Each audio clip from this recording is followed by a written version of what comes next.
Welcome to simply Shenba. இன்னைக்கு வந்து நம்ம மட்டன் சுக்கா எப்படி செய்யலாங்கிறத பார்க்க போறோங்க.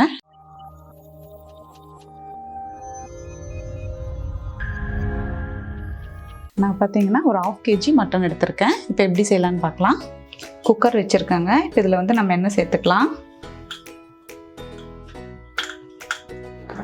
நான் பார்த்தீங்கன்னா கடலெண்ணெய் சேர்த்துருக்கேன். ஒரு 2 அல்லது 3 ஸ்பூன் சேர்த்துக்கோங்க. எண்ணெய் சூடாகட்டும். எண்ணெய் நல்லா சூடாயிடுச்சுங்க. இப்போ வந்து நம்ம வந்து ஒரு 1/2 டேபிள் ஸ்பூன் இஞ்சி பூண்டு விழுது கூட சேர்த்துக்க போகிறோம். நல்லா எண்ணெயில் கலந்து விட்டுடுங்க.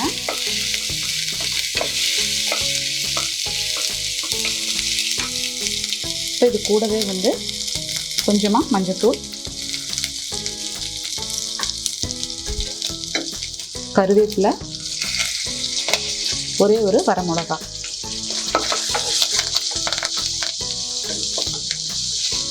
வரமிளகா பார்த்தீங்கன்னா நம்ம எண்ணெயில் பொரியும் போது நல்ல மணமாக இருக்கும், அதுக்காக தான்.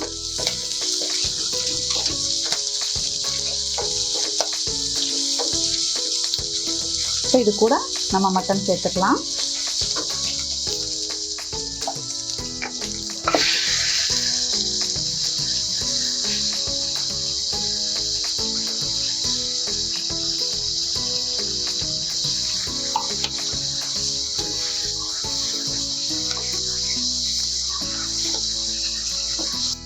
ஃபஸ்ட்டு நம்ம மட்டன் வேக வச்சு எடுக்க போகிறோம் இல்லையா, இப்போ இது கூட வந்து கொஞ்சமாக நம்ம கல்லுப்பு சேர்த்துக்கலாம்.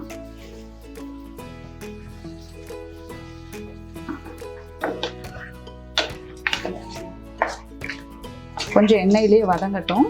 எடுத்தது தண்ணி ஊற்ற வேண்டாம். என்ன பார்த்தீங்கன்னா மட்டன்லேயே கொஞ்சம் வேக வேக தண்ணி விடும். கொஞ்சம் வேகட்டும். நம்ம 2 நிமிஷம் மூடி வைப்போம். நம்ம 2 நிமிஷம் மூடி வச்சோம் இல்லையா, இப்போ ஓப்பன் பண்ணி பார்க்கலாம். பாருங்கள், இதுலேயே கொஞ்சம் தண்ணி விட்டுருக்கு. எண்ணெயிலேயே பார்த்தீங்கன்னா கருவேப்பிலையும் நம்ம வரமிளகாவும் போடும்போது அதோட மனம் நல்லா இருக்கும், அதுக்காக தான். இப்போ மட்டன்லேயே கொஞ்சம் தண்ணி விட்டுருக்கு. நம்ம இன்னும் அது கூட வந்து ஒரு 3/4 டம்ளர் அளவுக்கு தண்ணி சேர்த்துட்டு குக்கர் மூடி போட்டு மூடிடலாம். நான் பார்த்தீங்கன்னா 3/4 டம்ளர் அளவு தான் தண்ணி ஊற்றிருக்கேன். அதுவுமே போதுமானது. இனி நம்ம குக்கர் மூடி போட்டுடலாம்.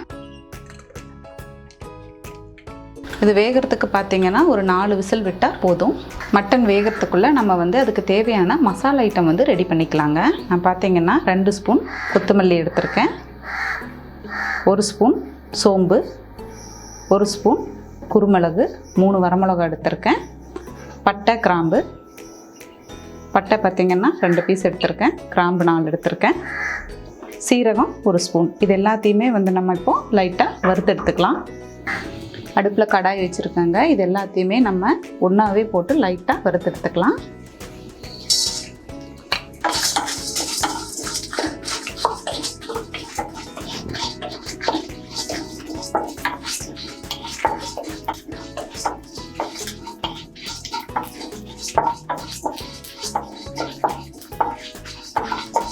நம்ம லைட்டாக வறுத்தாச்சுங்க. இந்த பொரியிற ஸ்டேஜ் வரும்போது நம்ம எடுத்துடலாம். அவ்வளோதான். இதை இப்போ நம்ம ஜாரில் போட்டு அரைச்சி எடுத்துக்கலாம்.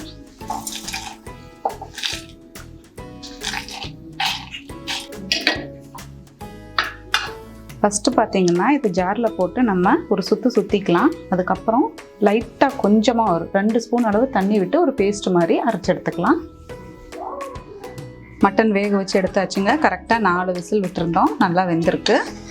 அடுப்பில் ஒரு பாத்திரம் வச்சுக்கோங்க. நான் மண் சட்டி வச்சுருக்கேன். எண்ணெய் சேர்த்துருக்கேன். எண்ணெய் சூடாகட்டும். நான் பார்த்தீங்கன்னா கடலெண்ணெய் தான் சேர்த்துருக்கேன், 3 ஸ்பூன். எண்ணெய் நல்லா சூடாகிடுச்சுங்க. கொஞ்சம் கடுகு சேர்த்துக்கலாம்.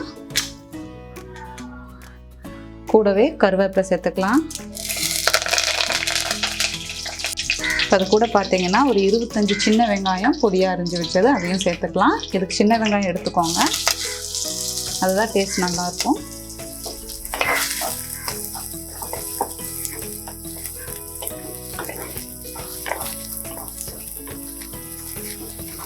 நம்ம வந்து மட்டன் வேக வைக்கும்போது கொஞ்சம் கல் உப்பு சேர்த்துருக்கோம். இப்போ இதுலேயும் வந்து கொஞ்சம் உப்பு சேர்த்துக்கலாம். கல் உப்பு தாங்க பொடி பண்ணி வச்சுருக்கேன், அதை தான் சேர்க்குறேன்.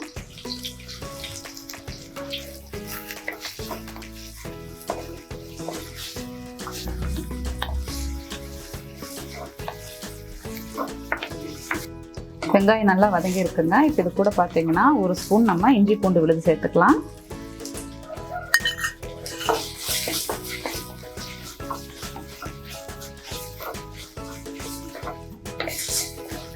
இஞ்சி பூண்டு சேர்த்து நல்லா வதங்கிருச்சுங்க. இது கூட பார்த்தீங்கன்னா நம்ம அரைச்சி வச்சுருந்தோம் இல்லையா மசாலா ஐட்டம், அதையும் கூட சேர்த்துக்கலாம். பாருங்கள், ஃபஸ்ட்டு லைட்டாக அரைச்சிட்டு அதுக்கப்புறம் கொஞ்சமாக தண்ணி விட்டு அரைச்சிருக்கேன்.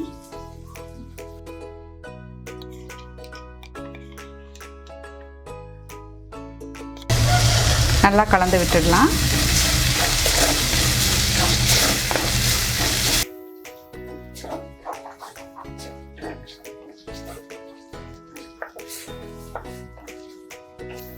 நம்ம இதை பார்த்தீங்கன்னா லைட்டாக வறுத்துட்டு தான் நம்ம பொடிச்சிருக்கோம். இருந்தாலும் எண்ணெயில் நல்லா வதங்கட்டும்.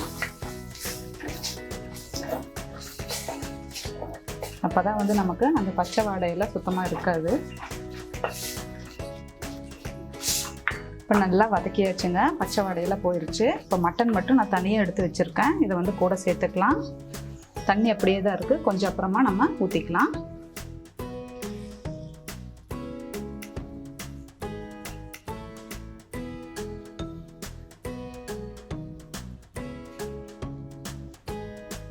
நல்லா கலந்து விடுங்க.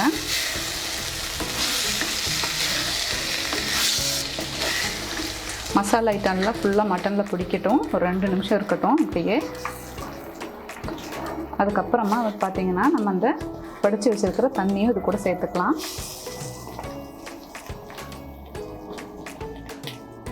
இப்போ நம்ம நல்லா மிக்ஸ் பண்ணி வச்சுங்க. இப்போ நம்ம இருக்கிற தண்ணியும் இது கூட சேர்த்துக்கலாம்.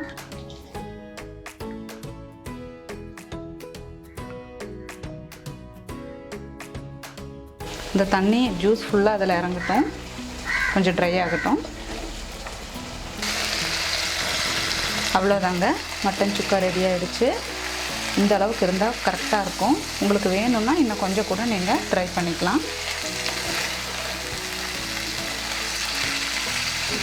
இது மேலே வந்து நம்ம கொஞ்சம் மல்லித்தழை தூவிக்கலாம். இந்த மாதிரி மட்டன் சுக்கா நீங்களும் ட்ரை பண்ணி பார்த்துட்டு கமெண்ட் பண்ணுங்கள். சிம்பிளி ஷென்பா சேனலை சப்ஸ்கிரைப் பண்ணாதவங்க சப்ஸ்கிரைப் பண்ணிடுங்க. கூடவே பெல் பட்டனையும் ப்ரெஸ் பண்ணிடுங்க. தேங்க்யூ.